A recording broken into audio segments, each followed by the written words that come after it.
There's something most people don't know about Jiraiya. He wasn't invented from scratch. When Masashi Kishimoto sat down to create the Wandering Toad Sage, he didn't reach for a blank page. He reached back into Japanese folklore, into a story that was already centuries old by the time Naruto existed. The name comes from a tale called The Tale of the Gallant Jiraiya, or in Japanese, Jiraiya Goketsu Monogatari. It's an old, heroic legend, refined and popularized in the 19th century, and its main character is a young ninja who has learned a very particular kind of magic. He can shapeshift into a giant toad. That's not a coincidence Kishimoto stumbled into. He knew exactly what he was borrowing. The toad summons, the frog motifs, the whole amphibian identity of the character. All of it traces back to a folk hero who could turn himself into a massive toad and ride into battle on its back. So already, the man we think of as an original creation is standing on top of a much older story. But here's where it gets more interesting, because Jiraiya wasn't the only thing Kishimoto took from that tale. In the original legend, the gallant Jiraiya has a rival and a love interest.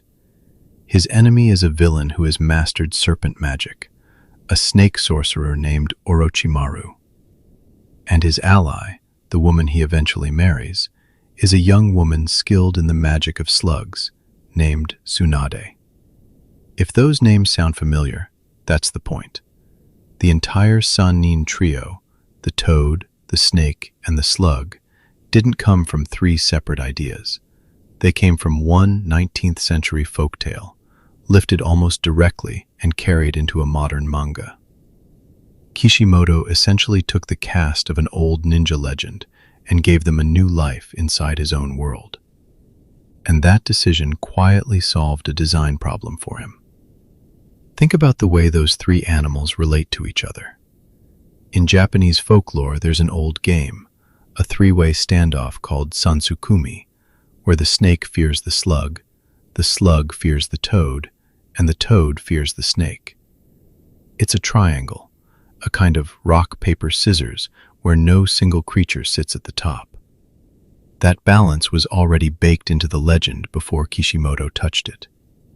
So when it came time to design the summons, the giant toads and the great snake and the massive slug, he didn't have to invent a reason for them to counter each other. He inherited it. That's why, in the story, their creatures line up so neatly against one another. The balance was handed to him, fully formed, by a piece of folklore. That's the part that surprises people the most. We tend to assume the elaborate power systems in these stories were engineered from the ground up. But sometimes the neatest, most satisfying balance is just an old idea, quietly reused. But what's really surprising comes next. Because the deepest connection between Kishimoto and Jiraiya isn't about names or toads at all. It's personal. When Kishimoto has been asked over the years which character in Naruto he would most want to be, he doesn't pick the hero. He doesn't pick the strongest ninja or the one with the most dramatic powers. He picks Jiraiya. The wandering old man who writes novels, travels the world, never quite settles down, and carries a lifetime of quiet regret behind an easy smile. Think about what that means. For most authors, a mentor figure is a supporting piece, someone who exists to teach the main character and then step aside. But Kishimoto treated Jiraiya almost as an idealized version of himself, a man who gets to roam freely, who writes for a living, who values his students more than his own fame. So Jiraiya isn't just a teacher in the margins of the story. He's the shape of the life his creator admired. And that affection changed how the character was written. Jiraiya is never the main character. He's introduced late. He spends much of his time away from the central action. And by the standards of the series, he isn't even close to the most powerful ninja. By every ordinary rule of storytelling, a character like that gets a modest role and a quiet exit. But because Kishimoto felt so personally attached to him, Jiraiya received something most side characters never get. One of the most detailed backstories in the entire series, a full arc of his own, and a death scene so carefully written that many readers consider it the emotional turning point of the whole story. He was given the weight of a lead character, even though he never held that title. So the Toad Sage we remember is really three things layered on top of each other. He's a 19th century folk hero, borrowed almost whole. He's one corner of a balance that came pre-designed, snake and slug and toad locked together in an old three-way standoff. And he's a quiet self-portrait of the man who drew him, given a depth that his role in the plot never demanded. A character who looks, at first, like a simple, wandering mentor, but who was built, piece by piece, from folklore, from design, and from the personal admiration of his own creator. What very few people realize is that Jiraiya's design was never meant to be casual. Almost every visible detail on him was borrowed from somewhere specific, pulled from Japanese theater and folklore, and then quietly folded into a character who, on the surface, looks like nothing more than a loud, wandering old man. Start with his face. Those two red lines that run down from his eyes, curving toward his jaw, are not random war paint. They are a direct reference to kumadori, the bold, exaggerated makeup worn by actors in kabuki theater. In kabuki, kumadori isn't decoration for its own sake. The colors and lines carry meaning, and red lines in particular are reserved for heroic, righteous, larger-than-life characters, the kind of figures who stride onto the stage and command the entire room. So when Kishimoto drew those lines onto Jiraiya's face, he wasn't just making him look striking. He was quietly telling the audience, before Jiraiya ever fought or spoke a serious word, that this man belongs to the tradition of the grand stage hero, someone bigger than the story around him. But that theatrical influence doesn't stop at the face. Look at the rest of him. The wild, spiked white mane falling all the way down his back, the wooden geta sandals on his feet, the long coat, and the almost operatic posture. None of that is modern. In a series where most ninja wear practical flak jackets and standardized gear, Jiraiya is deliberately old-fashioned. The geta especially are the footwear of another era, the kind of sandals you'd associate with a traveling hermit or a folktale wanderer rather than a professional soldier. So the design pushes him out of time. He doesn't read as a contemporary Konoha shinobi. He reads as someone who stepped out of an old legend and simply never left. And that framing connects to one of the most easily missed details on his entire body. His forehead protector, the metal plate that almost every ninja in the setting wears to show their village, does not carry the leaf symbol of Konoha. Instead, it's marked with a single character that reads, oil. At first, that seems like a strange, almost comic choice. Why would one of the most powerful men in the world wear a headband that just says, oil? But the answer ties directly into who he really is. Jiraiya is a sage of Mount Myoboku, the home of the giant toads, and his identity is bound to that place as much as to his village. The oil marking sets him apart, quietly announcing that he answers to something older and stranger than the standard chain of command. And this is where it gets genuinely fascinating, because that oil isn't only symbolic, it's literal. Jiraiya's fighting style leans on what's called toad oil techniques, where he expels a thick, flammable oil and then ignites it, turning it into enormous, sweeping walls of fire. The oil on his headband, the oil in his jutsu, the toads of Mount Myoboku who produce and control that oil, they're all the same thread. So the character marking that looks like a throwaway gag is actually a compact summary of his entire combat identity. The design and the abilities were built to reinforce each other, so that even a single word on his forehead points back to the way he fights. But here's the part that genuinely reverses what people assume when they first meet him. Everything about Jiraiya's presentation, the flamboyant hair, the goofy sandals, the self-proclaimed title of a great and gallant author, the constant peeping and joking, all of it primes you to file him away as comic relief. He behaves like the funny old mentor who exists to lighten the mood. But the design is a kind of misdirection. Underneath all that theatrical noise, Jiraiya is written and drawn as one of the physically strongest and most dangerous characters in the entire story. He's a sage capable of natural energy techniques few others can survive, a spy master who ran intelligence networks across nations, and a fighter whose final battle takes several opponents at once to bring him down. So the flamboyance isn't weakness dressed up as strength. It's strength hidden inside flamboyance, which is a much harder thing to design well. And that tension is really the whole point of him. The kabuki lines mark him as a hero, but he plays the fool. The old-fashioned, wandering hermit look makes him seem harmless and out of place, but it hides a man operating at the very top of his world's power. The oil on his headband looks like a joke, but it's the literal fuel of techniques that can level a battlefield. Every piece that seems to point toward comedy is secretly pointing toward something serious, and once you notice that, you can't unsee it. So the design does something quietly clever.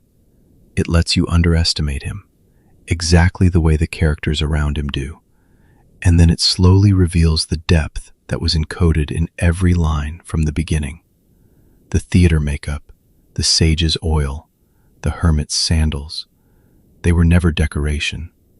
They were a promise, drawn onto him from the start, that this loud, wandering man was always meant to matter far more than he first appears. The story of Jiraiya, the author, begins with a detail that's easy to overlook, because it hides inside the pages of a book you've almost certainly seen without realizing it. Throughout the series, Kakashi is rarely without a small, orange volume held close to his face, reading it in the middle of missions, during conversations, even while walking. That book is called Icha Icha, and within the world of the story, it isn't some random novel. Jiraiya wrote it. The loud, wandering hermit is, quietly, a published author, and not a minor one. Icha Icha is a best-selling series, popular enough that grown shinobi carry it everywhere. So the man we think of as a spy and a sage is, by the record of his own world, a successful commercial novelist. But that's not where his writing career started, and this is where the numbers get strange. Before the bestsellers, before the fame, Jiraiya wrote a very different kind of book. His first work was an autobiography titled The Tale of the Gallant Shinobi. It was earnest, hopeful, and completely unlike the romance novels that would later make his name. And by every measure that a publisher would care about, it failed. It sold almost nothing. If you were ranking his books by copies moved, this one would sit at the very bottom, an obscure footnote in his own catalog, the kind of debut most authors would rather forget. So here is the setup for the strangest statistic in his entire life. You'd expect the worst-selling book to be the least important one. That's how it usually works. The flops fade, the hits define you. Jiraiya himself probably assumed The Tale of the Gallant Shinobi would simply vanish, another quiet disappointment in a long career. Except one copy didn't vanish. One copy found exactly the right reader at exactly the right moment, and that single reader would change everything. That reader was a young man named Minato. He picked up the book almost no one else had bought, and unlike the rest of the world, he loved it. He was moved by the hero at its center, a determined shinobi who never gave up. And when Minato later had a son, he reached back to that obscure, forgotten novel and named the boy after its main character. The hero's name in the book was Naruto. So the child who becomes the heart of the entire series is, quite literally, named after a character invented by Jiraiya, drawn from the one book that failed to sell. Sit with how unlikely that chain is. A book flops. A future leader happens to read it anyway. He loves the hero enough to name his child after him, and that child grows up to become the most important figure in the story. Which means Jiraiya's worst-selling work, the one buried at the bottom of his sales record, is by far the most consequential thing he ever wrote. Not the bestsellers, the failure. The single title that barely left the warehouse, ended up shaping a Hokage's family and, through it, the future of an entire village. And yet the most unexpected part is still to come, because the contrast between his two writing lives only gets sharper from here. After that first quiet failure, Jiraiya changed course completely. He stopped writing earnest tales of gallant heroes and started writing something far less noble, a romance series aimed squarely at adults, full of the kind of content that made readers blush. That series was Icha Icha, and where his sincere autobiography had sold almost nothing, these books sold extraordinarily well. The very thing he's teased for, the perverted novels, became his genuine commercial success. So the pattern reverses in the most ironic way possible. The book he poured his heart into, the honest story of a shinobi's ideals, was ignored. The books he wrote almost as a joke, the ones people mock him for, made the money. It's a reversal of expectations that fits him perfectly, because Jiraiya was always a man whose real value hid behind something people underestimated.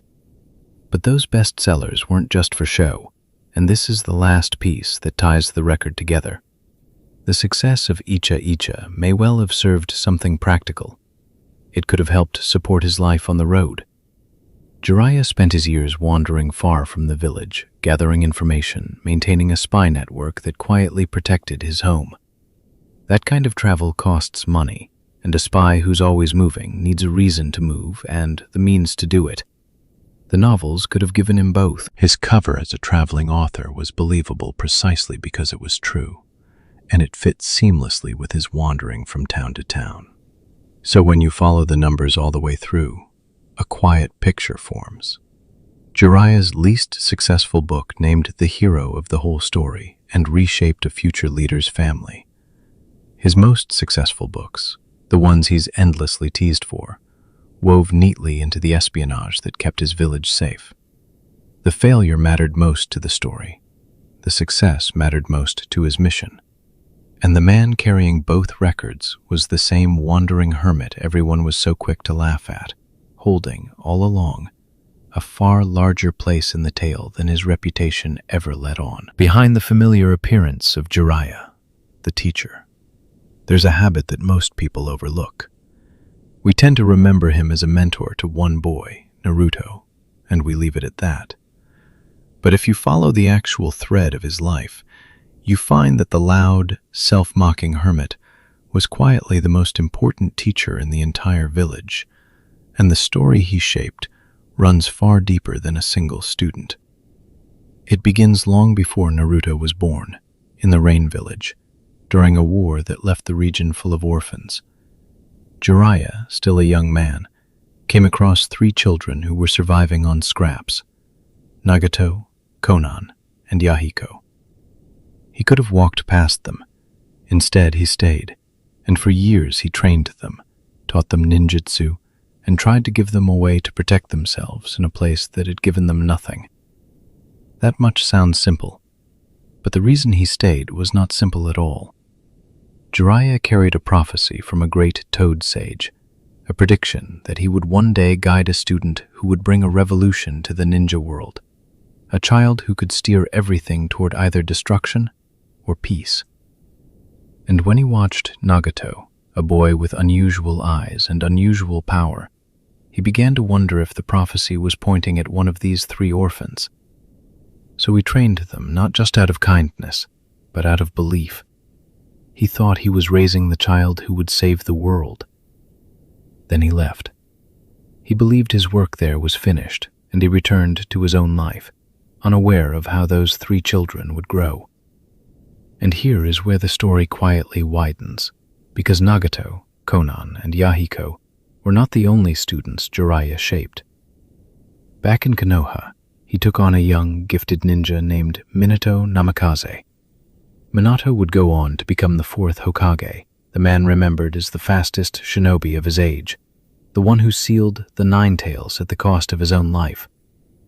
But before all of that, he was simply Jiraiya's pupil. So already the pattern is unusual. This wandering hermit had trained an orphan he hoped would save the world, and separately trained the boy who would become the village's greatest leader. But here's what almost nobody knows. Minato did not stop the line there. When Minato became a teacher himself, one of his students was a young Kakashi Hatake, the boy who would grow into the famous copy ninja and eventually the 6th Hokage. Follow that quietly, and you find a single, unbroken chain. Jiraiya taught Minato, Minato taught Kakashi, and each of them shaped Konoha's future in turn. The loud man everyone laughed at was, in truth, the hidden root of the village's strongest teacher and student line. His fingerprints were on nearly every great leader who came after him, even though he almost never claimed the credit. So conventional wisdom would tell you this is a story about a great teacher whose lessons echoed forward and made everything better. But the truth flips that idea completely, and it flips it in the cruelest way. Because back in the Rain Village, things did not go the way Jiraiya had hoped. Yahiko died, and Nagato, the boy Jiraiya had believed might be the child of prophecy, was broken by that loss. He took the pain of a war-torn life and turned it into a philosophy, deciding that the only path to peace was through overwhelming suffering. He took a new name. He became Pain, the leader of the Akatsuki, the very organization that would hunt down the tailed beasts and, in time, march on Konoha and reduce much of it to rubble. The student Jiraiya had raised to save the world became the man who tried to destroy his home. And that leads to the part of the story that almost no other fictional teacher shares. Jiraiya, hearing of this dangerous new figure at the head of the Akatsuki, went to investigate personally. He traveled into the Rain Village to uncover the identity of Pain, not knowing that he was walking toward his own former pupil. When the truth finally revealed itself, it was too late. Jiraiya was killed there, in the rain, by the very student he had once trained and loved. It makes him one of the rare teachers in all of fiction whose life is ended by his own former apprentice. The man who believed so completely in his students was, in the end, undone by one of them. You might expect that to be where his belief died with him. But it isn't. Before he left on that final journey, Jiraiya had already begun training another orphan, a loud and stubborn boy named Naruto Uzumaki, and he had come to believe that Naruto, not Nagato, might be the true child of the prophecy after all. So the faith he had carried for a lifetime did not end at Pain's hands. It simply skipped a generation.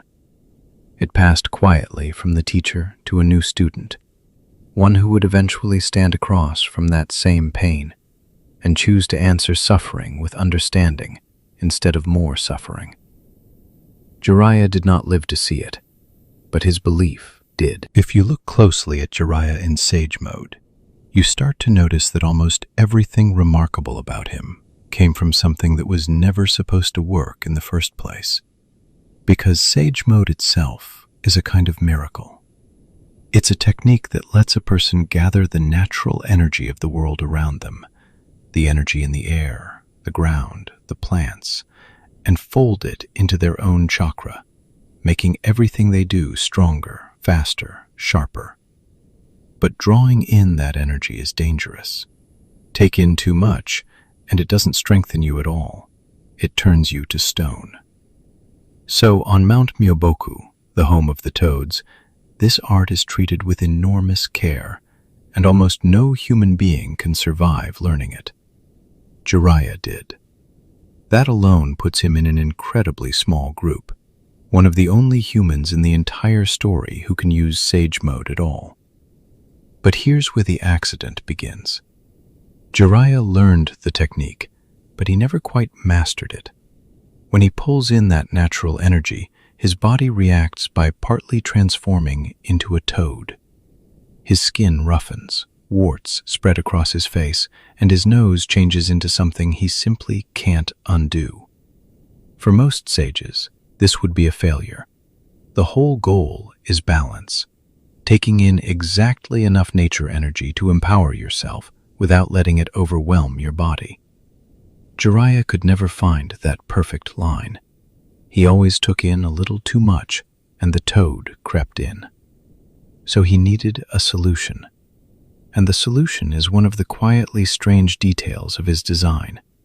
Two elder toads, Fukasaku and Shima, the toad who trained him and his wife, physically climb onto his shoulders and stay there during battle.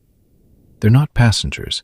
They merge their own chakra with his, feeding him a steady, balanced supply of nature energy so that he doesn't have to hold the balance alone. Together, the three of them form a single fighting unit. What one human couldn't stabilize, three beings could. It's an imperfect fix for an imperfect technique, but it works, and it lets Jiraiya wield a power almost no one else in the world can touch. And behind all of this hides something even more interesting. Because the student he believed in, the boy who inherited his dream, would go on to learn the very same art. And when Naruto learns Sage Mode, something happens that Jiraiya never managed. Naruto gets it cleaner, more complete. He learns to gather natural energy without the toad transformation taking over, without needing an elder riding on each shoulder for the rest of a fight. He reaches a version of the technique that his own master, the legendary Toad Sage, never reached in his entire life. That's the counterintuitive part. We tend to assume the teacher is always the ceiling, that the student can only climb as high as the person who taught them. But Jiraiya's flawed Sage Mode became the foundation for a purer one. The mistake didn't just survive, it improved. And it improved in the hands of exactly the person Jiraiya had chosen to believe in. Now, why does any of this matter beyond looking unusual on the battlefield? Because that same imperfection is woven directly into the most important fight of his life. When Jiraiya faces pain, he does it in Sage Mode, with Fukasaku and Shima on his shoulders, relying on the toad senses that come with the technique. Sage Mode doesn't only make you stronger, it sharpens your perception. It lets you feel the presence and movement of things around you in a way ordinary chakra never could. And in that final fight, those sage senses very nearly carry him to victory. He figures out the secret to his enemy far faster than anyone expected, precisely because his senses were reaching further than a normal shinobi's ever could. But the same transformation that gave him those senses is part of what leaves him exposed. In the crucial moment, one of the toads is silenced, cutting off part of the balance he depends on, and the flaw at the heart of his Sage Mode becomes the crack the enemy slips through. The very technique that made him one of the strongest ninja alive was also the thing that could never quite protect him fully.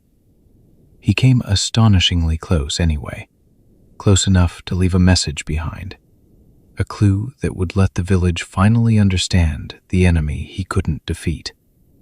So when you trace it all back, the whole arc turns on a lucky, flawed twist.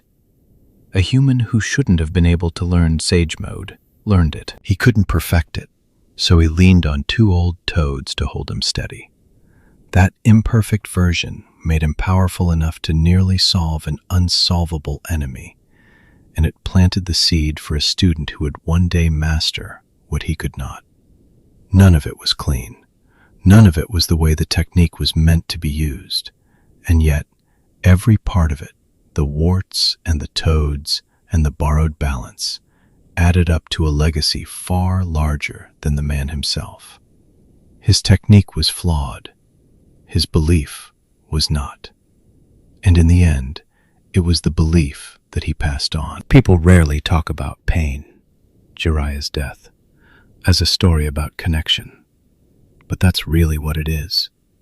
Because when Jiraiya left Konoha to spy on the hidden rain village, he wasn't just chasing an enemy. He was following a thread that reached all the way back to his own past, to 3 war orphans he once trained in the rain, and to the strange, tangled web that tied the entire world of Naruto together. Jiraiya went into the hidden rain alone. That was his choice. He believed the information he needed could only be gathered quietly, by one person, in the shadows. But the leader he was hunting, the man called Pain, turned out to be far more than a single opponent. Pain fought using 6 separate bodies, all controlled at once, all sharing the same eyes. So when Jiraiya finally cornered him, he wasn't facing one enemy. He was facing 6, and the fight that followed pushed him past every limit he had. He fought well. He even discovered something crucial, that these 6 bodies were once people he recognized. But knowing that wasn't enough to save him. His throat was crushed, his arm was gone, and he was sinking into the dark water of the village he had come to investigate. Most characters in that moment would simply die. Jiraiya did something else. Unable to speak, unable to shout a warning, he used the last strength in his body to carve a message into the back of one of his toad summons. A small toad, one that could return home. He scratched a code onto its skin, numbers pointing to letters, and then he let the toad slip away before the water took him. It's a quiet image, and it's easy to overlook how deliberate it is. He knew he was dying. He chose to spend his final seconds not on himself, but on a clue. That clue is where the connection really begins to show. Because the message he left behind, once it was finally decoded, read, "The real one isn't among them." 6 bodies, and the real pain was none of them. It was a warning that only made sense later, and only to the one person Jiraiya trusted to understand it, Naruto. But what's really surprising comes next. Jiraiya was already gone by the time that message was solved. He never saw Naruto read it. He never knew if it worked. And yet, when Pain later attacked Konoha directly, and Naruto faced him in their rematch, it was that single carved line that gave Naruto the answer. The 6 bodies were puppets. The true Pain was hidden far away, controlling them from a distance. Because Jiraiya had figured that out and passed it forward, Naruto knew where to look. So in a very real sense, a man who had been dead for many chapters still reached across the story and struck the final blow. He defeated Pain from beyond the grave. And that's the connection this whole arc is built on. Jiraiya's knowledge outlived his body. His death wasn't an ending that closed a door. It was a thread that stayed connected to everything that came after, quietly guiding the outcome long after he was gone. There's a detail behind the scenes that makes this even more striking. The author, Masashi Kishimoto, chose to kill Jiraiya here because he felt the story needed real weight, real stakes, and a loss the reader would actually feel. So he chose to kill one of the most beloved figures in the series. And later, he admitted something honest. He found that chapter genuinely hard to draw. The man who created Jiraiya struggled to let him go, which tells you how much the character meant, even to the person holding the pen. That reluctance connects to something larger too. Jiraiya wasn't just Naruto's teacher. He had trained Naruto's father before him, and before that, he had trained the very orphans who would become Pain. So his death sits at the exact center of the whole web. Student of the past, teacher of the future, and the single point where all those threads cross. When he died in that rainwater, he wasn't disappearing from the story. He was handing it off. So the message on the toad becomes more than a plot device. It's the proof that everything Jiraiya believed actually traveled forward. His technique, as we said, was flawed. His body failed him in the end. But his mind, his judgment, and his faith in the boy he raised all survived the water. Because he understood pain better than anyone, and because he refused to keep that understanding to himself, his defeat quietly turned into a victory in disguise. That's why this moment lands the way it does. It isn't just sad.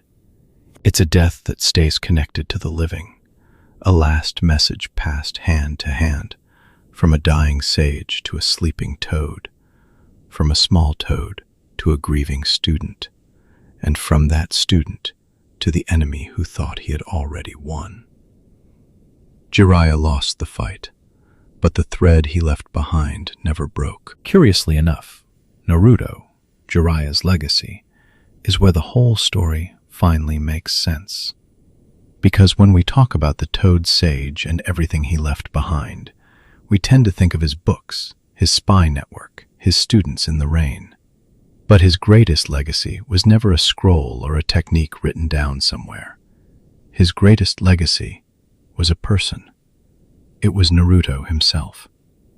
Jiraiya trained Naruto during the long gap between the two halves of the series, the stretch of roughly 2.5 years that the show quietly skips over. During that time, the two of them traveled together, and Jiraiya took a loud, undisciplined boy and slowly shaped him into a shinobi who could actually stand on his own. It wasn't glamorous. A lot of it was hard, repetitive work. But that time skip is the reason the Naruto we meet later feels like a different person entirely. And in the middle of that training, Jiraiya taught him the Rasengan. Now, on the surface, that's just a powerful technique, a spinning sphere of chakra held in the palm of the hand. But here's the detail that makes it quietly heavy. The Rasengan wasn't Jiraiya's invention. It was created by Minato, the fourth Hokage, who happened to be Naruto's father. So when Jiraiya passed that jutsu down, he was handing the son the exact technique the father had built from nothing. He was passing down a piece of a dead man to a boy who had no idea the connection even existed.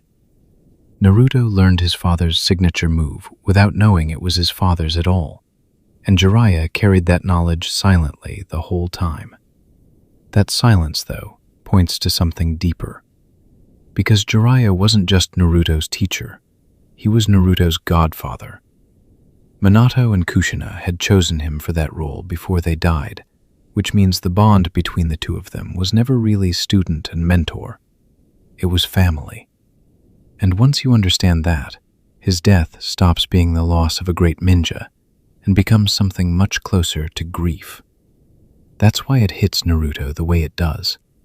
He isn't mourning a trainer. He's mourning the closest thing to a parent he ever actually had in his life. But here's the part that surprises people, and this is where it gets genuinely fascinating. You'd assume a godfather would have been there from the beginning, watching over the orphaned son of his own student. He wasn't. For years, Jiraiya kept his distance. He deliberately stayed away from Naruto, and the reason was guilt. He carried the weight of what happened to Naruto's parents, and he couldn't face the boy who had been left behind because of it. So instead of stepping in, he stayed on the road, told himself the timing was wrong, and let the years pass. Which means their closeness, the bond that eventually defines both of them, formed surprisingly late. It wasn't a lifelong relationship. It was something that came together only in the final stretch of Jiraiya's life, almost by accident, almost too late. And that makes the whole thing quietly tragic in a way the story never says out loud. The man who was supposed to raise Naruto spent most of that time avoiding him, and the two of them only found each other near the end. They got a fraction of the time they should have had, but that fraction was enough, because everything Jiraiya poured into those short years didn't disappear when he died in the rain. It kept moving. The training held. The technique held. The belief he tried to pass on held. And that leads to the one thing Jiraiya wanted more than anything, the thing he chased his entire life and never managed to reach. He spent decades searching for a way to end the cycle of war and hatred that kept swallowing the shinobi world. He looked for it in his students. He looked for it in the prophecy the great toads had given him, the promise that one of his pupils would bring a revolution, either peace or ruin. He believed in that prophecy so completely that he shaped his whole life around it. And for most of that life, it looked like he had failed. His student turned to violence. The world stayed broken. He died, still searching for an answer he never found. But the answer was walking right beside him the whole time. The child of the prophecy wasn't a stranger he'd meet someday. It was Naruto. And Naruto is the one who finally does it, who reaches the enemy Jiraiya couldn't reach, who chooses understanding where everyone expected another war, and who brings the peace the Toad Sage spent his life chasing. So the failure and the success turn out to be the same story. Jiraiya couldn't save the world, but he raised the person who would. Everything he couldn't finish, his student finished for him. The dream that broke him became the thing his student carried across the finish line. And that's the truth underneath all of it. Jiraiya's legacy was never really about jutsu or books or prophecies. It was one boy, and that boy became everything Jiraiya had ever hoped to be. Originally, Jiraiya wasn't meant to carry any of that weight at all. When Masashi Kishimoto first sketched him into the margins of the story, he wasn't a legend, or a mentor, or a man haunted by a prophecy he couldn't finish. He was a joke, a minor figure, a perverted old hermit who peeked at women, giggled at his own bad behavior, and existed mostly to make readers laugh for a page or two before disappearing again. That was the whole plan. Jiraiya was designed to be forgettable, but something strange happened. Readers didn't forget him. They responded to the humor, to the ridiculous confidence, to the way this shameless old man could still command a room. And Kishimoto noticed. So instead of letting the character fade the way he'd intended, he kept expanding him, panel by panel, chapter by chapter, giving him more lines, more history, more depth than the story had ever asked for. In a very real sense, Jiraiya became iconic by accident. He was a side note that the audience refused to let go of, and that quiet mistake in the original plan slowly reshaped him into one of the most beloved figures in the entire series. And here's where it gets more interesting, because the name itself wasn't invented either. Jiraiya comes straight out of an old Japanese folktale called Jiraiya Goketsu Monogatari, the tale of a gallant ninja. In that story, the hero is a shinobi who can summon and ride an enormous toad. So when Kishimoto reached for a design, he didn't have to imagine the toad magic at all. It was already there, centuries old, waiting in the legend. The giant frogs, the mountain summons, the whole aesthetic of a sage bonded to toads, all of it was borrowed from a story that existed long before Naruto had a single page. But the folktale gave Kishimoto far more than one character, because in that same legend, the hero Jiraiya has a wife, and her name is Tsunade. And he has a rival, a master of serpent magic, and his name is Orochimaru. A ninja who commands toads, a woman tied to slugs, and an enemy wrapped in snakes. 3 names, 3 animals, 3 destinies, all locked together in a story hundreds of years old. Kishimoto simply lifted the entire set. The Sannin, in other words, weren't 3 separate ideas that happened to collide. They were prepackaged by folklore, delivered as a unit, their rivalry already written before Naruto's plot even existed. Think about what that means for a moment. The tragic triangle at the heart of the series, the loyal one, the fallen one, the grieving one, was never something Kishimoto built from scratch. The snake beats the frog, the slug beats the snake, the frog beats the slug. A perfect circle of tension baked into the old tale. So the moment he chose those 3 names, the shape of their story was already decided. Their bond, their betrayal, their inability to ever truly defeat one another. It was all inherited. The Sannin were never meant to be one-off characters.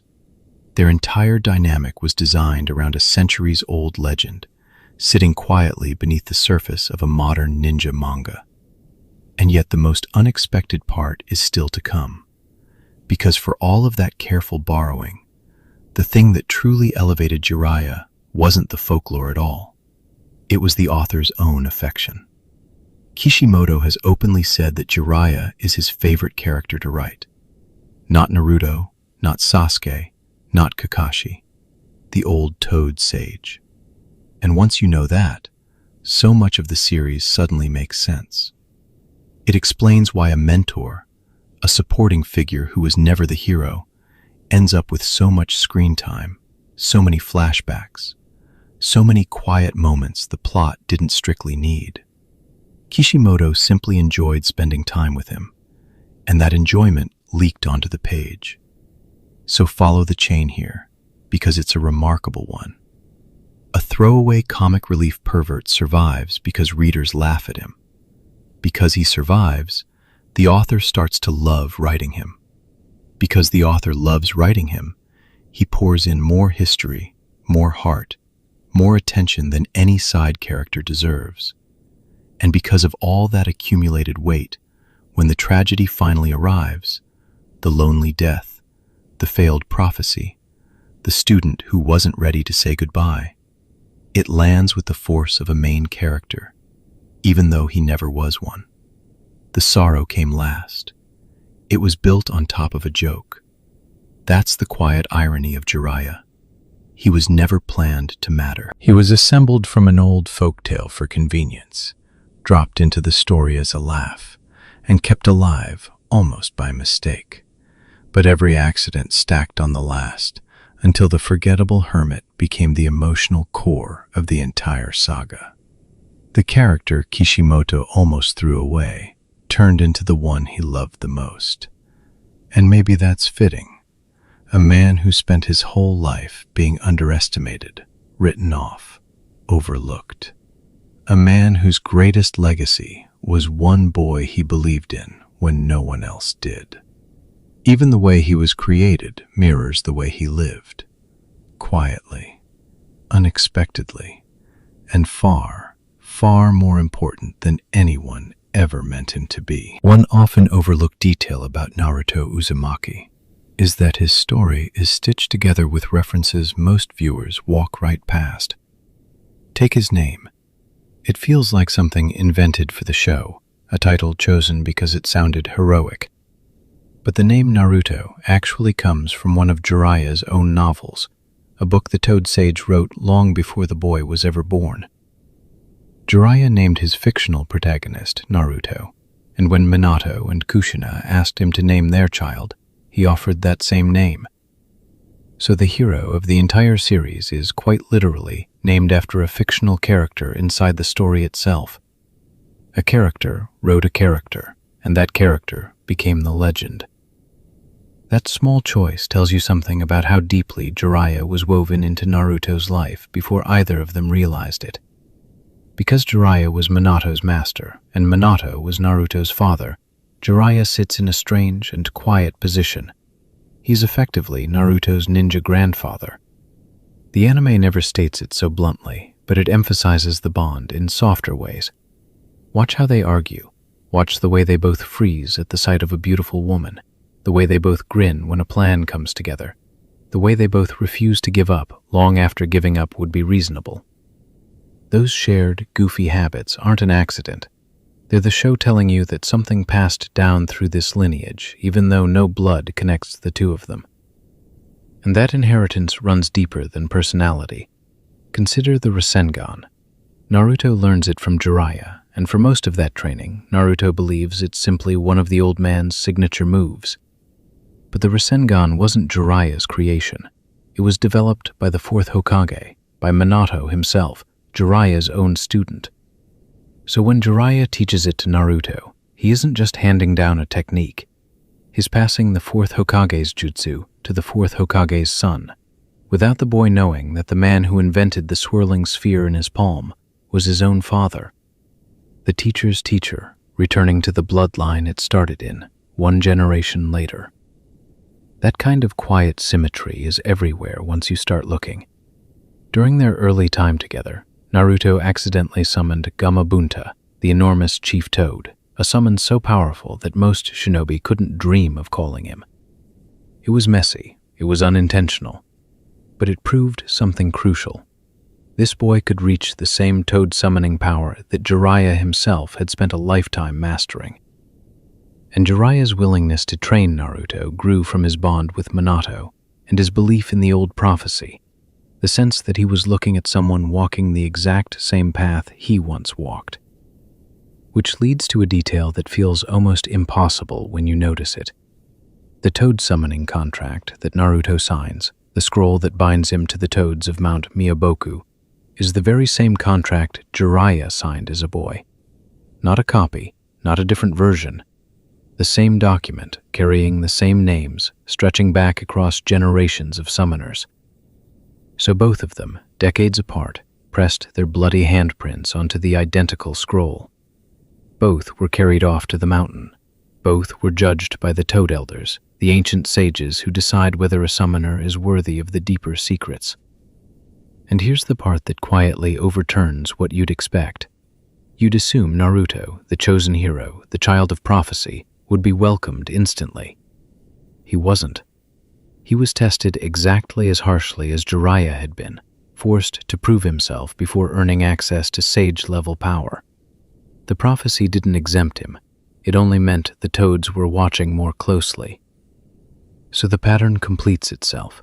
The same contract, the same trials, the same teacher, the same technique invented by the sun and returned to the sun through the master.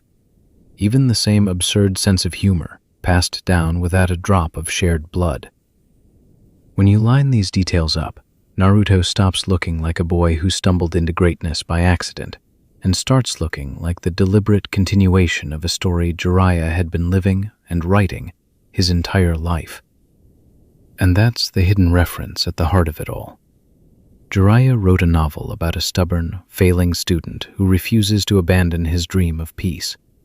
He named that character Naruto.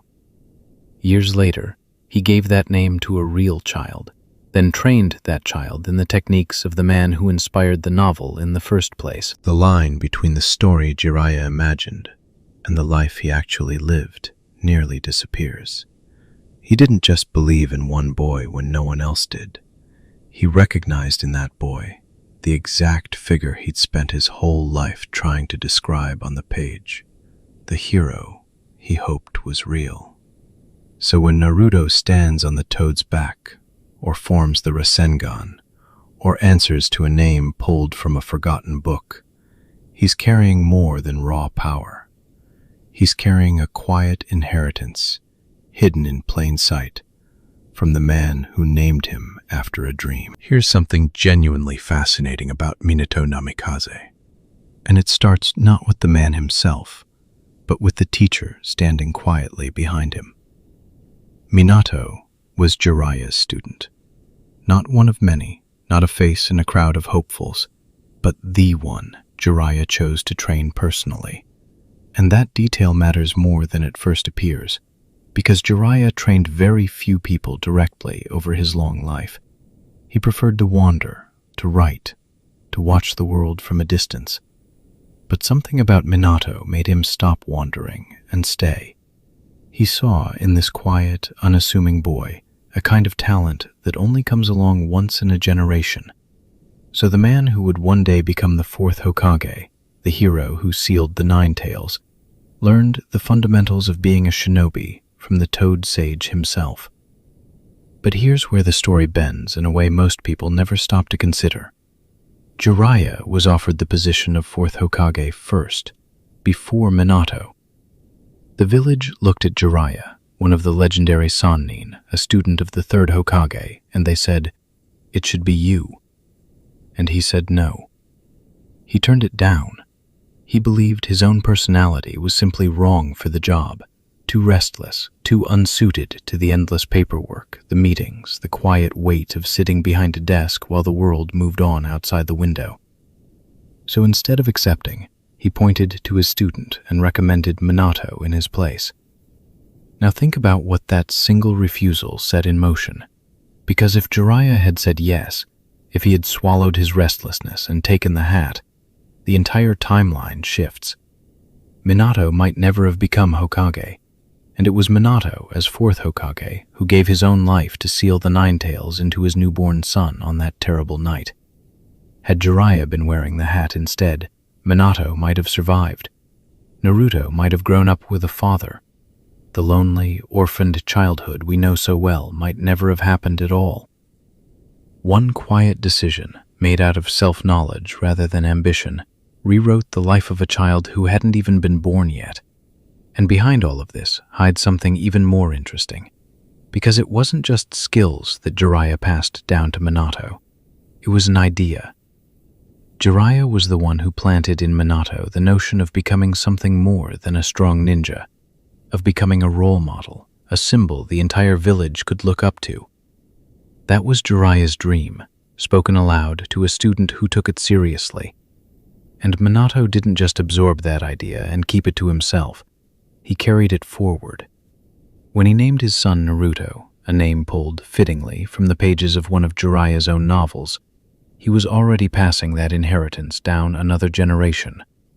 The dream of inspiring an entire village traveled from Jiraiya to Minato to the boy sleeping in the crib. 3 people, one quiet hope, handed down like something precious. But the most surprising part, the part that feels almost like a scrapped version of the story, a road that was very nearly taken, is this. Jiraiya privately believed that Minato might be the child of prophecy. The toads of Mount Myoboku had foretold the coming of someone who would either save the world or destroy it. A student who would grow to become a revolutionary figure, someone who would bring about a great change. And Jiraiya spent much of his life quietly searching for that person, wondering who it might be. For a time, he thought it could be Nagato, the orphan he trained in the rain. But before that, and beneath everything, there was Minato. Minato was so gifted, so bright, so clearly destined for something enormous, that Jiraiya let himself believe this might be the one the prophecy spoke of. This might be the child who would change the world. And for a while, it looked like he was right. Minato became Hokage. Minato saved the village. Minato stood between his home and total destruction. But then that terrible night came, and Minato died sealing the Nine Tails, and the prophecy, if it truly rested on him, died with him. So Jiraiya was left carrying a quiet, unresolved grief. Not just the grief of losing a student, but the grief of losing what he had hoped that student would become. The child of prophecy he thought he had found slipped away before the prophecy could be fulfilled. Which is why, in the end, Jiraiya's attention turned to the son. Because if the father had been the one the toads foretold, then perhaps the hope hadn't died at all. Perhaps it had simply moved down one more generation, into a loud, stubborn, orphaned boy who carried his father's face and his father's fox.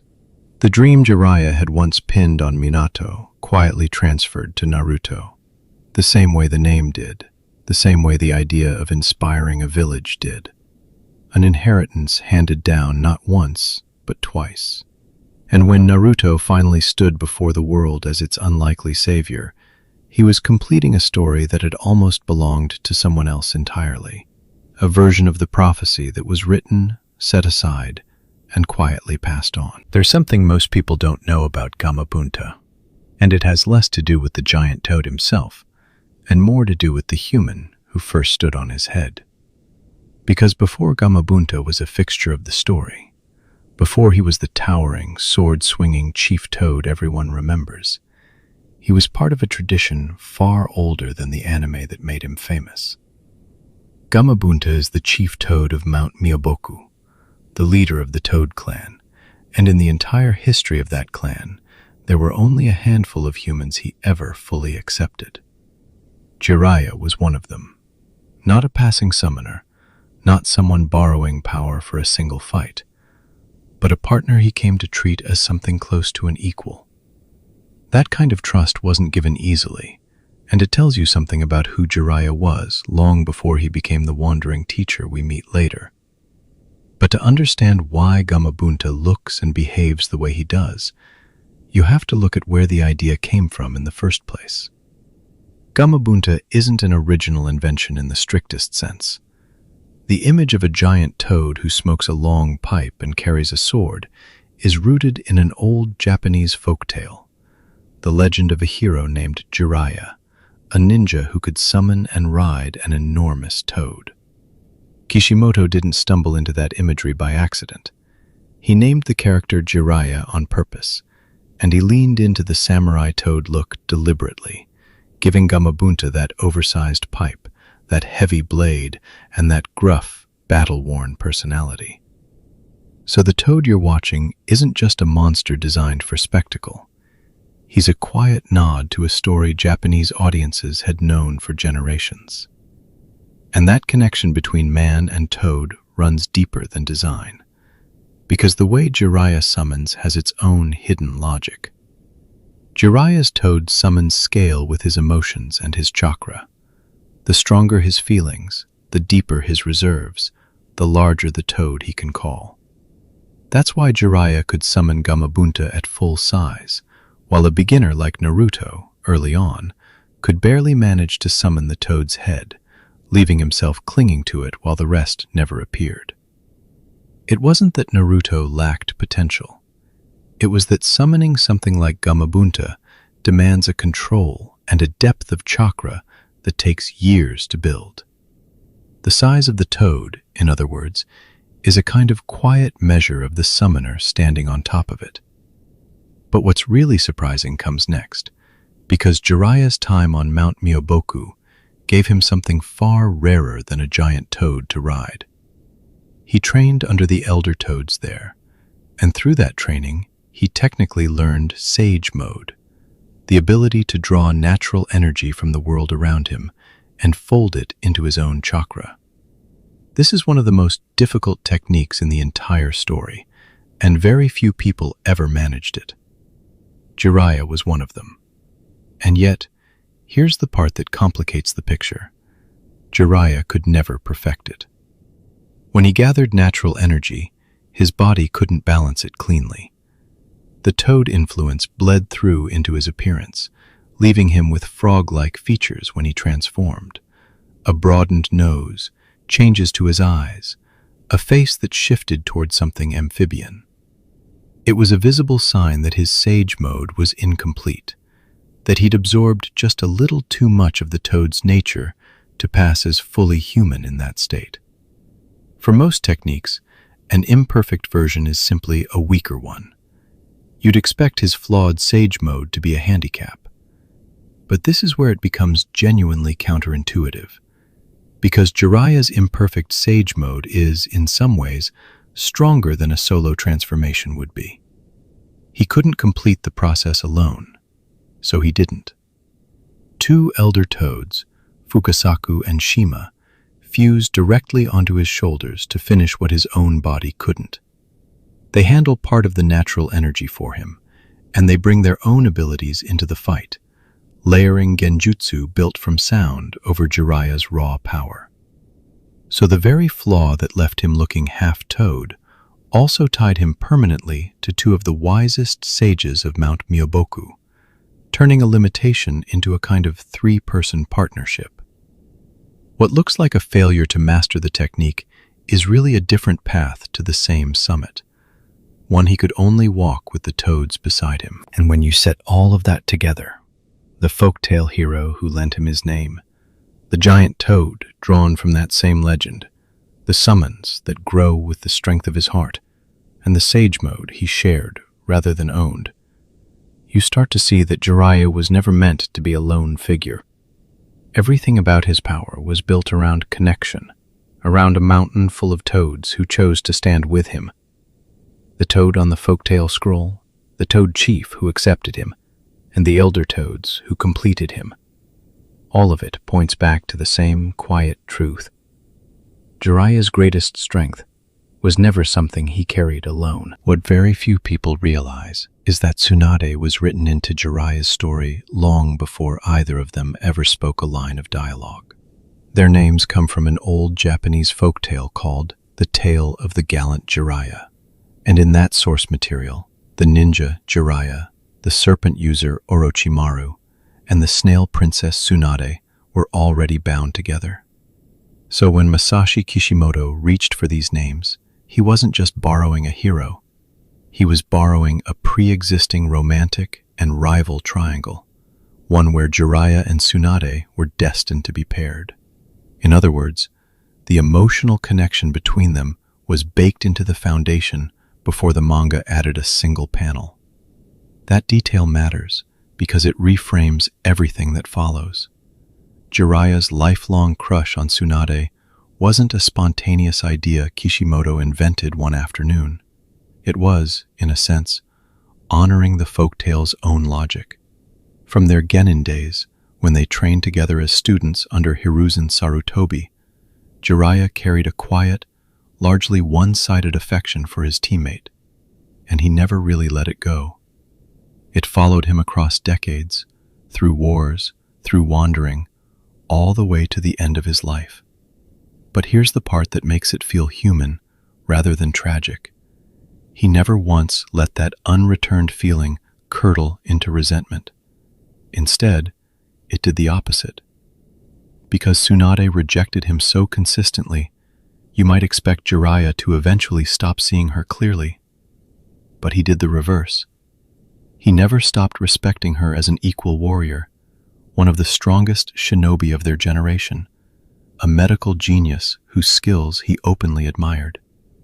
So the crush and the respect became two separate things running side by side. The romance stayed unrequited, but the regard only deepened. And this is where it gets genuinely fascinating, because the relationship on the surface looks almost comedic. Throughout their lives, Tsunade slaps him, berates him, calls him a fool, and sends him flying more than once. If you only watched their scenes, you'd assume there was contempt there. But the official databooks quietly contradict that reading. According to the character notes Kishimoto's team published, Tsunade trusted Jiraiya more than almost anyone alive. So, all that bickering, all that violence played for laughs, was masking something the story rarely stated out loud, a bond so deep it didn't need soft words. The insults were the language of two people who had known each other since childhood. That trust becomes the hinge of one of the most important plot points in the entire series. After the third Hokage dies, the village needs a new leader, and Tsunade has spent years in self-imposed exile, haunted by loss, refusing to have anything to do with the ninja world. So the elders send Jiraiya to find her. And it's Jiraiya, not a council, not a decree, who seeks her out and offers her the seat, setting in motion her return to become the fifth Hokage. Though in the end, it is Naruto's determination that convinces her to accept. Think about what that means structurally. Jiraiya himself was offered the position and turned it down, because he knew his own restless nature made him a poor fit. But rather than leave the seat empty, he redirected the entire leadership of the Hidden Leaf toward the one person he believed could carry it. His persuasion reshaped the village even as he stepped away from power himself. There's a behind-the-scenes elegance to that choice. Kishimoto could have written any number of characters into the Hokage role, but he tied it back to this pair whose names were already linked in folklore. So the mythological connection and the plot mechanics quietly reinforce each other. The man who loved her from afar was also the man who trusted her enough to point her toward the future of their home. And she accepted, which tells you how much his word weighed with her, even after all the slaps. But the real proof of what they meant to each other doesn't come while Jiraiya is alive. It comes after. When word reaches the village that Jiraiya has fallen in battle against pain, most characters grieve in ways that fit their personalities. Tsunade's reaction, though, is different, and it's one of the quietest, most devastating moments in the arc. As Hokage, she has to hold herself together, but the loss clearly hollows her out. Of all the people who mourn him, she is among the few who does so with genuine, unspoken devastation. The grief of someone who lost not a suitor she rejected, but a friend she had trusted her entire life. So the databook's claim about their bond isn't just a footnote. The story pays it off in her silence. And that's the surprising inversion at the heart of it. We tend to remember Jiraiya's feelings for Tsunade as a joke, the perverted hermit chasing a woman who wants nothing to do with him. But look closer, and the dynamic runs the other way. The real constant wasn't romance at all. It was reliability. He believed in her strength when she'd stopped believing in it herself, so he brought her home. She trusted his judgment above almost anyone's, so she took the burden he offered. Two teammates from Hiruzen's care, named after an old folk tale, carrying a connection neither of them ever fully put into words. The romance was one-sided, but the loyalty, it turns out, was mutual all along. The story of Orochimaru begins, oddly enough, not with a villain, but with a boy standing in the same group photograph as Jiraiya. Team Hiruzen was 3 students under one Hokage, Jiraiya, Tsunade, and Orochimaru. And among them, Orochimaru was the prodigy. He learned faster, moved cleaner, and carried himself with a quiet certainty the others didn't have. Jiraiya, by contrast, was the one who failed the early graduation tests and got scolded for peeking on women at the hot springs. So on paper, they were opposites in almost every measurable way, and that contrast wasn't an accident. Their names come from an old folktale called Jiraiya Goketsu Monogatari, the tale of the gallant Jiraiya. In that story, Jiraiya is a hero who masters toad magic, and his rival is a villain who commands serpents. Tsunade fits in too, as a master of slug magic. So Masashi Kishimoto didn't just name 3 characters after a legend. He built their entire summoning contracts around it. Toads, snakes, and slugs. The rivalry between Jiraiya and Orochimaru was written into their names before either of them threw a single punch. But here's the detail most people never notice. In Japanese folklore, there's a concept called the sansukumi, a 3-way deadlock, the same logic behind rock, paper, scissors. The snake fears the slug fears the toad, and the toad fears the snake. It's a balance where no side ever fully dominates the others. And in Naruto, that folkloric balance quietly plays out on the page. Whenever Jiraiya and Orochimaru truly clash, some fans feel Jiraiya carries a certain psychological edge, not because he's stronger on paper, but because the story draws on a legend where toad and snake are forever locked in rivalry. It's a rivalry with its shape half written into mythology. Now, for years, these two were simply teammates. They trained together, survived a war together, and were even considered for the role of Hokage together. But Orochimaru's curiosity slowly curdled into something darker. He became obsessed with immortality, with living long enough to master every jutsu that ever existed. And to chase that, he began experimenting on living human beings inside hidden laboratories in the village.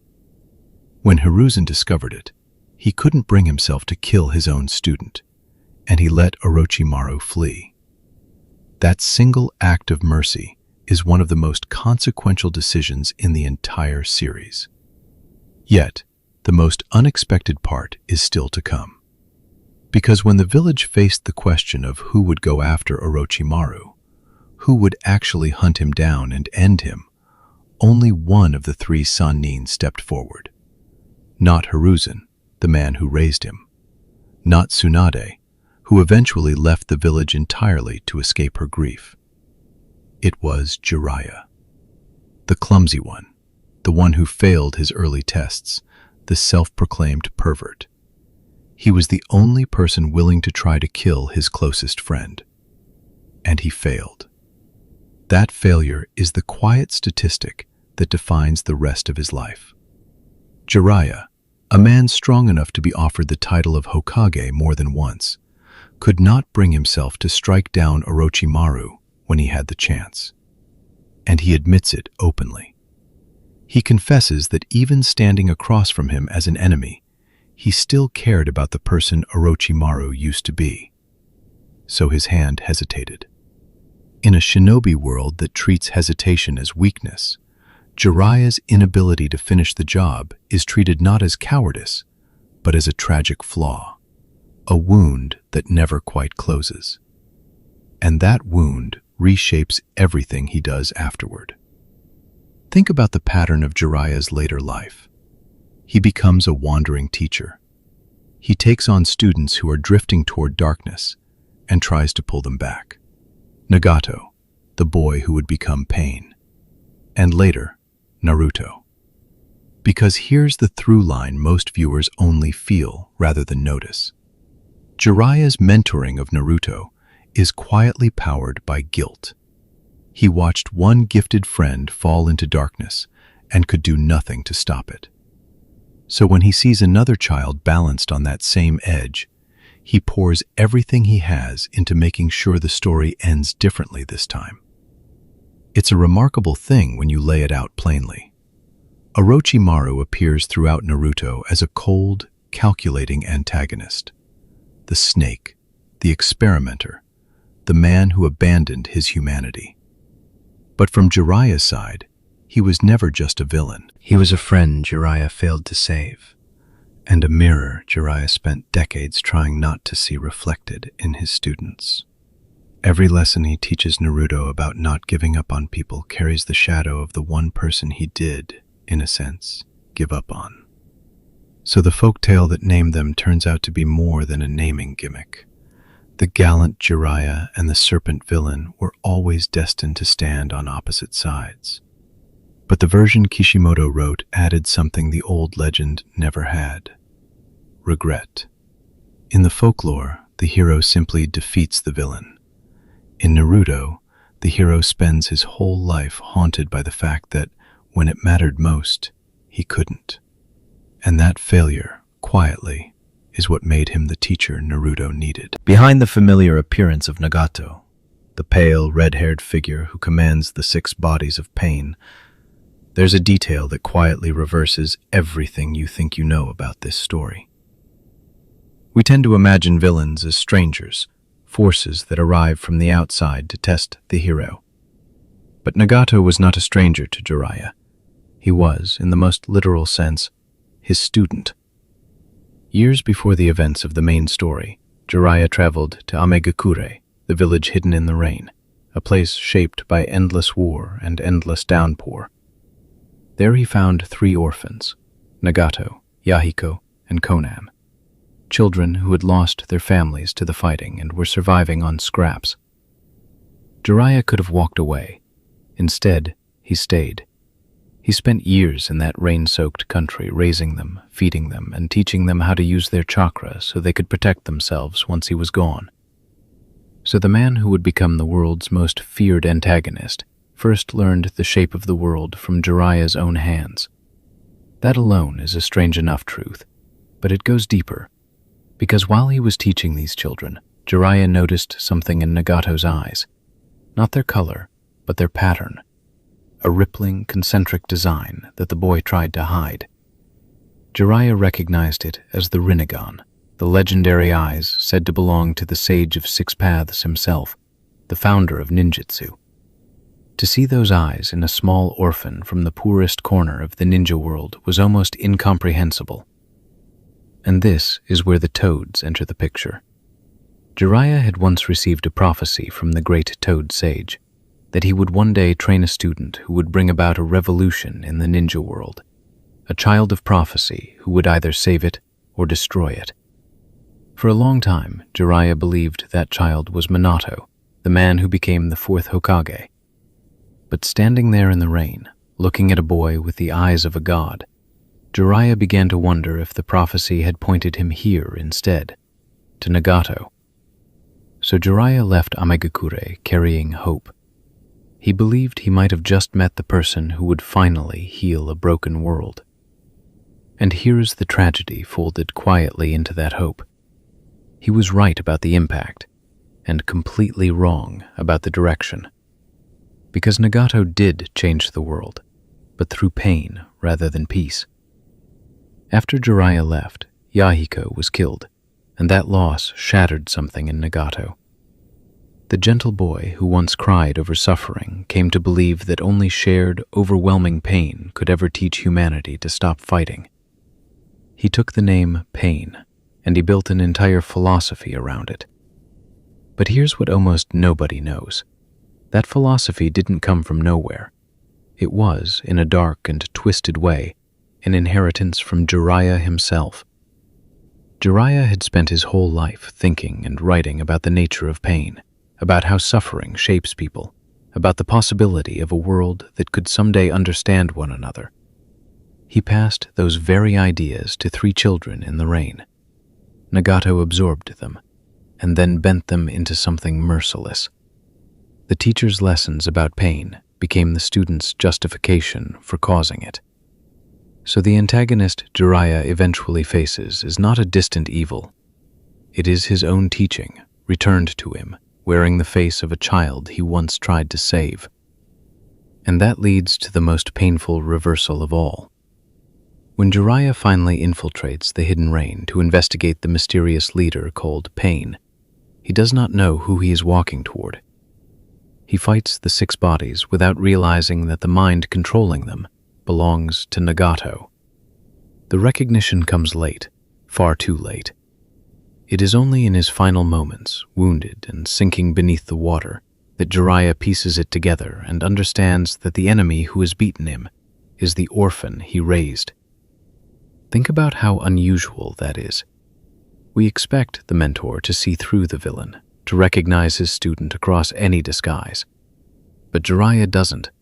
He dies fighting a person he loved without knowing it was him until the very end. The tragedy isn't that he was betrayed. It's that he never even got the chance to plead with the boy he remembered. And yet, even drowning, Jiraiya does one last thing. With the last of his strength, he carves a coded message into the back of one of his summoned toads, a set of numbers pointing to the truth about pain, about the secret of the 6 bodies. That toad carries the message back to the hidden leaf. So Jiraiya's death at the hands of his own student is precisely what allows the prophecy to move on. His coded message eventually reaches Naruto, guiding him toward the truth about the 6 paths and the real identity behind pain. The child of prophecy Jiraiya spent his life searching for was never Nagato, and it wasn't quite Minato either. It was Naruto, and the only way Jiraiya could hand the torch to him was to fall to the very student he'd once hoped would carry it. The failure and the fulfillment, it turns out, were the same act. If you look closely at Konan, you'll notice she almost wasn't part of this story at all. Her presence in Jiraiya's life came from something small and unplanned, a decision made out of pity that quietly reshaped the entire war. Because during the Second Shinobi World War, when Jiraiya was stationed in the Rain Village, he stumbled upon 3 orphaned children living in the ruins, starving, scavenging what little food they could find. And Konan was one of them. She wasn't chosen. She wasn't sought out. She simply happened to be there when a wandering ninja passed through. Now here's the part that surprises a lot of viewers. Jiraiya never intended to raise them. He was a soldier in the middle of a war, and his only plan was to feed these children for a few days and move on. That was it. A brief act of kindness before returning to the fight. But those few days turned into something he didn't expect. He stayed. He kept coming back. And eventually, he began teaching them ninjutsu. Not because it was his mission, but because he couldn't bring himself to leave them defenseless in a country that kept swallowing its own children. So a temporary gesture became years of his life. And that accidental commitment is exactly why his failure to guide them properly haunts his entire arc. Kishimoto used this trio very deliberately. He needed a way to soften Jiraiya, to show that beneath the jokes and the wandering, there was a man who genuinely cared about the next generation. These 3 orphans were that proof.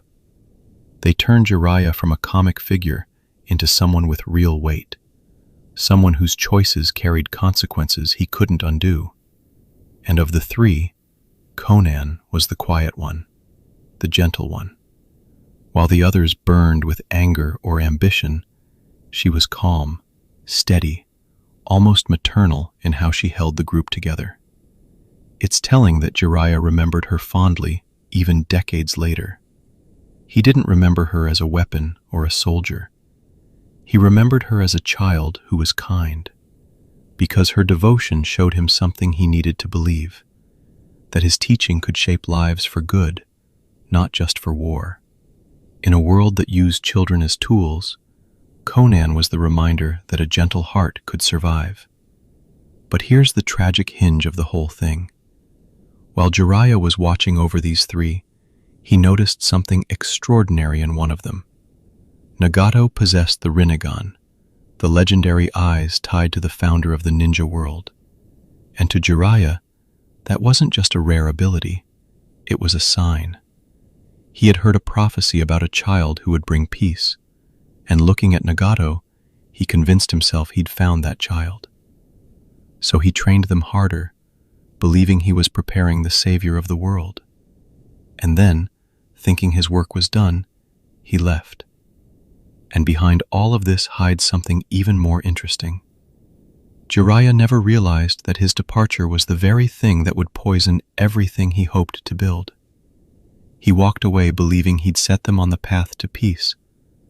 But leaving 3 traumatized children alone in a war-torn country didn't create a savior. It created a vacuum. Nagato's idealism curdled into something darker after Jiraiya was gone, and the peace his teacher dreamed of slowly twisted into a philosophy built on pain and control. The lucky discovery of the Rinnegan, the moment Jiraiya thought was the luckiest of his life, was actually the beginning of the tragedy. So years later, when Jiraiya returns to Amegakure as a spy, gathering intelligence on the mysterious leader of the Akatsuki, he has no idea what's waiting for him.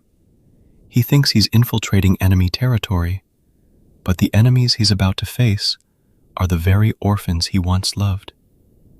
That's what makes his death carry so much weight. His final mission wasn't really a mission at all. It was a reunion with the family he lost, and he doesn't fully understand it until it's too late. The man who fed 3 starving children in the rain returns to that same rain to die at their hands. And Konan is a quiet part of why that ending lands so hard. Because she's still there, still standing beside Nagato, still the gentle one, but now bound to a cause built on grief. Kishimoto tied her paper technique to origami and letters, and that detail is easy to overlook. Origami is a soft craft, folding paper, writing letters, making delicate shapes with your hands. It's the kind of hobby a peaceful child might have. And that softness stands in sharp contrast to the brutal world that Jiraiya's absence helped create. Her power is beautiful, almost fragile, but it exists in a life shaped by loss. So when you trace it all back, everything hinges on that one unplanned moment. A tired ninja passing through a ruined village, choosing to feed some children instead of walking by. He thought it was a small kindness. He thought the Rinnegan was a lucky break. But that accidental turn set in motion the war, the Akatsuki, and eventually his own death. The happy accident and the quiet tragedy were never separate things. They were the same moment, waiting years to reveal which one it truly was. And so we close this quiet journey through the world of Naruto, tracing its secrets and hidden sorrows all the way to Konan's final, fading paper. Thank you for wandering these stories with me tonight. Let your eyes grow heavy and let sleep drift in softly. And now, let these gentle tales carry you into the calm. Sweet dreams.